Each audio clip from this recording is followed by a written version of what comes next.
Cape Town, South Africa, the 13th of February, 1996. A little girl named Hannah Cornelius was born into a well-respected upper-class family. Her father, a judge, her mother, a successful lawyer. They gave her every comfort a child could dream of. But Hannah was different. While most children looked forward to birthday gifts, Hannah refused them. On her 16th birthday, she shocked her parents by saying, "I don't want presents.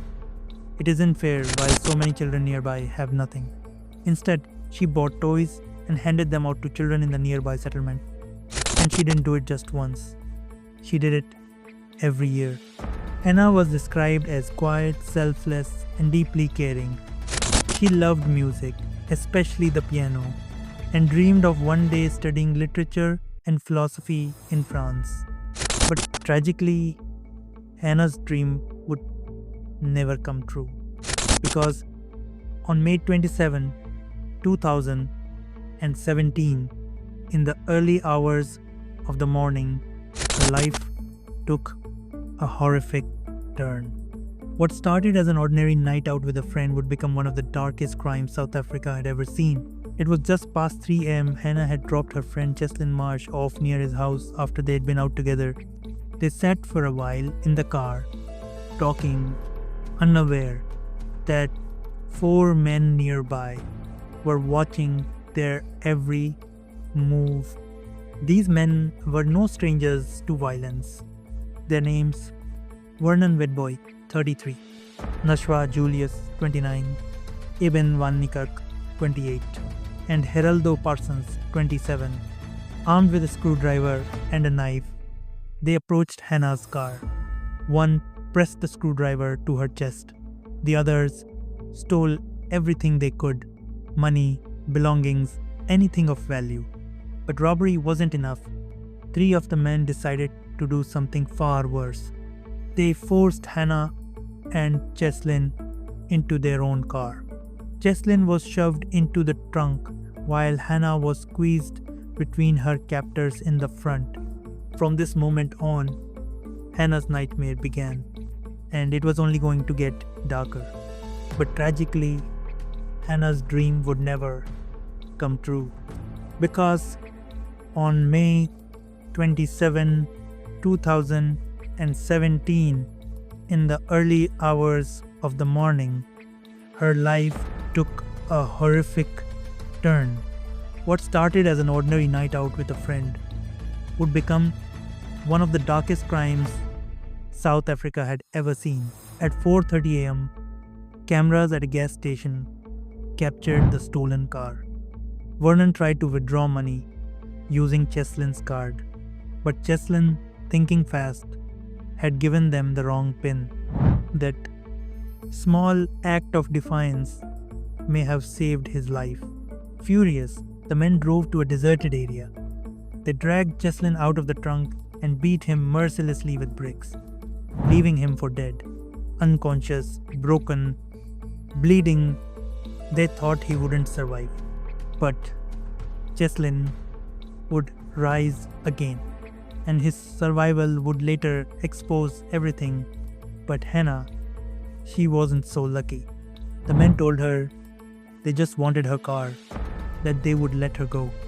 Hannah stayed silent, staring straight ahead, clinging to hope.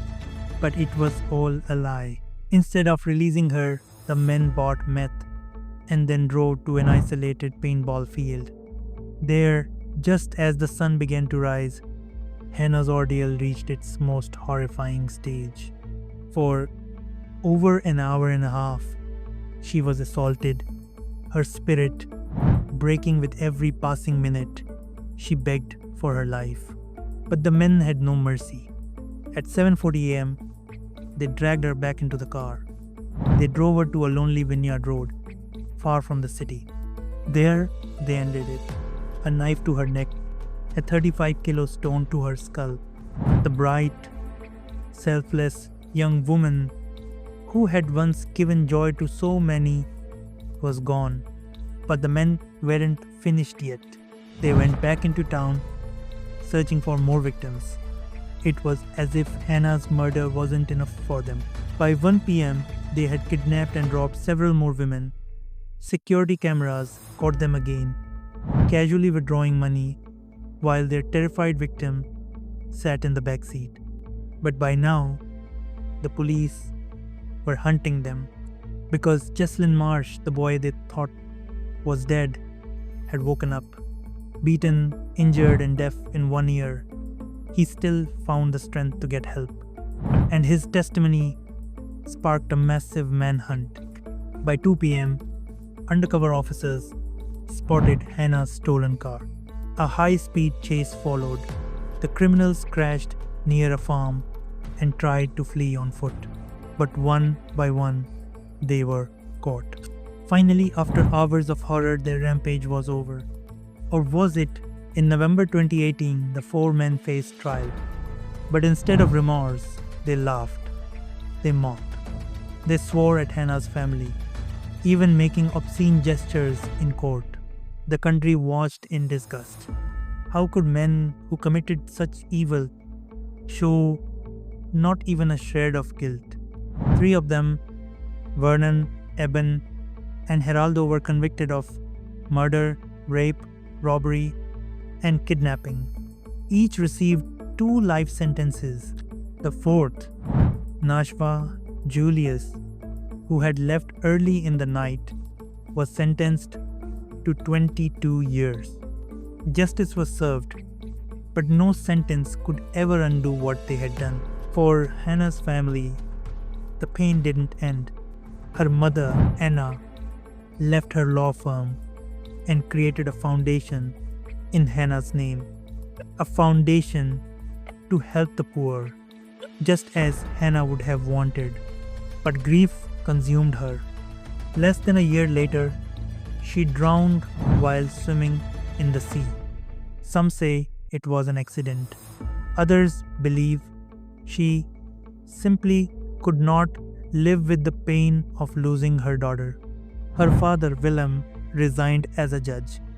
He admitted he could no longer be impartial in court after witnessing such evil firsthand.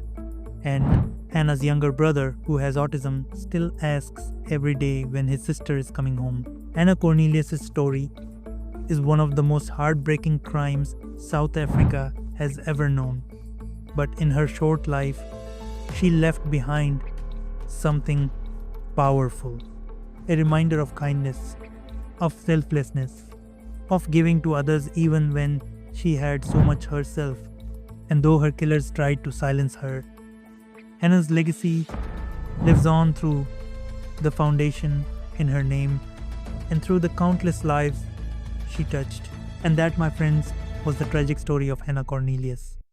A story of innocence destroyed by evil, but also of courage, survival, and the unbreakable spirit of a young woman who cared for others more than herself.